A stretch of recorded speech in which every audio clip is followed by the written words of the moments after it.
Jusqu'à 9h, Good Morning Business. Et à 7h46, notre invité, c'est le directeur général d'Iliad, maison mère de Free, Thomas Reynaud, qui est en studio avec nous. Bonjour Thomas Reynaud. Bonjour, merci pour votre invitation. Ben oui, vous voyez, c'est pas parce que notre maison mère est aussi la maison mère de votre concurrent, puisque SFR, notre cousin, vous êtes les bienvenus sur le plateau de BFM Business.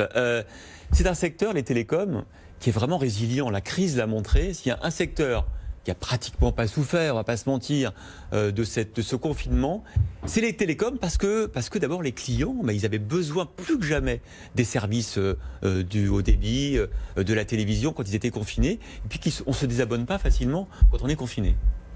Non mais vous avez parfaitement raison, hein. Nous sommes au cœur du quotidien des Français. On l'a tous vécu lors du confinement, avec le télétravail, avec l'école à domicile, conserver le contact avec tous nos proches. On a tous basculé sur visioconférence, sur Zoom, sur Google Meet, sur WhatsApp. Et donc on est vraiment au cœur du quotidien des Français. Et ce que l'on constate, et ce qui est assez intéressant, c'est que depuis la fin du confinement, une demande très très forte des Français pour la fibre optique. Il y a eu un avant et un après le confinement. C'est un accélérateur, le confinement, de l'équipement des Français en fibre optique. Les Français ont compris qu'ils avaient besoin de fibre. Je pense que aussi bien vraiment dans leur quotidien, mais aussi que les TPE, les PME ont compris que sans connectivité, aujourd'hui, c'est extrêmement difficile. Et leurs salariés en télétravail. Pour leurs salariés en télétravail, pour maintenir le lien avec leurs clients. Et c'est ce que l'on voit, c'est cette demande très très forte. On a même été surpris, généralement les mois de juillet et le mois d'août sont des mois qui sont relativement calmes. Et la demande a continué à augmenter. Et là, depuis quelques jours, on a une demande qui explose totalement pour la fibre optique, ce qui nous a amené à revoir à la hausse nos ambitions et d'essayer d'aller encore plus vite, plus loin sur l'ensemble du territoire, parce que la fibre, c'est aussi une question d'aménagement du territoire. On doit laisser aucun département, aucune ville sur le bas-côté. On arrivera à 100% de foyers connectés, je crois que c'est 2025 l'objectif du gouvernement. Le gouvernement a annoncé son plan de relance hier. Moi, je trouve qu'il y a un bel objectif à afficher, c'est 100% de très haut débit avec un maximum de fibre optique. On sait qu'il y a certains endroits, certains villages où l'équation économique peut être très compliquée pour aller amener la fibre optique et on peut réfléchir à des solutions alternatives. Mais oui, il doit y avoir un maximum de foyers français, un maximum d'entreprises qui ont accès à la fibre optique. D'autant plus que le gouvernement met 240 millions d'euros supplémentaires sur la table justement pour fibrer le pays. Ce qui est important, ce qui est nécessaire. Aujourd'hui, je vais vous donner, il y a environ 34 millions de foyers en France. Free, nous couvrons 18 millions de foyers. Et on aura un maximum de foyers à horizon 2024. C'est l'enjeu opérationnel de notre groupe, c'est faire face à cette demande des Français. Il y a aussi le fixe, mais ça c'est plutôt en Italie. Ce marché-là aussi va être important pour vous? Alors l'Italie, c'est notre deuxième pays. On a aujourd'hui plus de 6 millions d'Italiens qui nous font confiance pour leur téléphonie mobile. On a désormais la taille critique, on a presque 10% de part de marché en à peine 2 ans.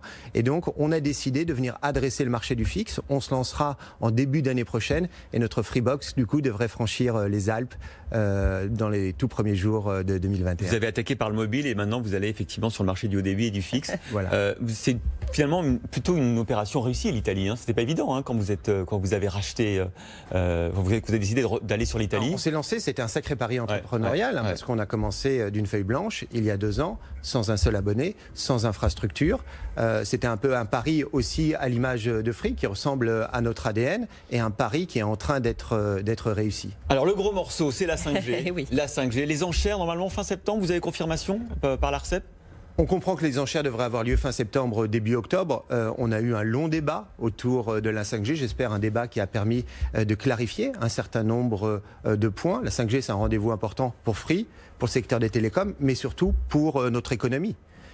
Pour l'économie française. Vous savez que la 5G, les fréquences 5G ont été attribuées dans la plupart des pays, dans tous les pays du G7, dans la plupart des pays de l'OCDE, et la France ne doit pas prendre de retard. Même malgré les réserves de certains groupes de pression, de certains lobbies sur les risques qu'il pourrait y avoir.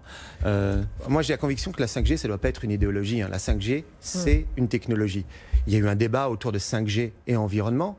on en parlait à l'instant, la 5G va permettre de faire face à la hausse des usages, à la hausse du volume de données sur nos réseaux de manière beaucoup plus efficace d'un point de vue énergétique. La hausse des données, elle se fera avec ou sans 5G, mais avec la 5G, on consommera moins d'électricité qu'avec la 4G. Vous avez des moyens pour remporter le maximum d'enchères. Votre objectif, c'est d'avoir le plus de fréquences possible, ou bien c'est de faire en sorte que les 4 opérateurs aient tous à peu près une part égale du gâteau, ou vous allez vous battre? Vous savez, les fréquences, c'est un peu le carburant des opérateurs mobiles. Le volume de données transportées sur nos réseaux a été multiplié par 5 au cours des 5 dernières années. Donc, comme d'habitude, vous nous connaissez, on est combatif et on ira se battre pour obtenir tout le spectre dont nos abonnés ont besoin. Donc, le plus possible, donc ça risque de faire monter les enchères. Et l'arrivée, concrètement, ce sera pour la fin de l'année? L'arrivée, c'est dans les prochains mois. On a plusieurs étapes. Ces enchères qui vont se dérouler à partir de début octobre, puis après l'attribution de ces fréquences, et on se lancera. Free, comme je pense les 3 autres opérateurs, se prépare depuis 18 mois à ce rendez-vous important. Alors Thomas Reynaud, il y a 1 an, vous annonciez un partenariat exclusif avec Nokia, vous vantiez cette solution française et européenne, et puis là vous regrettez qu'on ne vous ait pas autorisé à acheter du Huawei. C'est un revirement? Non, nous n'avons pas été autorisés à déployer des équipements Huawei, à la différence de Bouygues et de SFR. Ouais. Et ce que l'on regrette, c'est une rupture d'égalité de traitement entre les 4 opérateurs. Il y a 1 an, vous disiez que vous vouliez équiper à 100% de Nokia. Non, on souhaite avoir la possibilité d'avoir recours à l'ensemble des grands équipementiers mondiaux, comme nos 3 concurrents. Parce que vous voulez faire jouer les prix entre nous sommes dans un secteur qui est hyper concurrentiel. Pour le plus grand bonheur des Français, on a un rapport qualité-prix sur les offres d'Internet, sur les offres de téléphonie mobile qui est unique. Et la France est vraiment une exception. C'est à la fois des investissements très importants dans les réseaux et des prix hyper agressifs. Et dans cet environnement hyper concurrentiel, on doit avoir la même agilité que nos concurrents. Et ce qu'on regrette, c'est cette rupture d'égalité de traitement qui n'est pas compréhensible. Mais c'est bien de choisir Nokia. Mais on est ravis d'avoir une solution 100% européenne. Merci. Merci à vous. beaucoup Thomas Reynaud, directeur général d'Iliad, d'être venu ce matin dans Good Morning Business.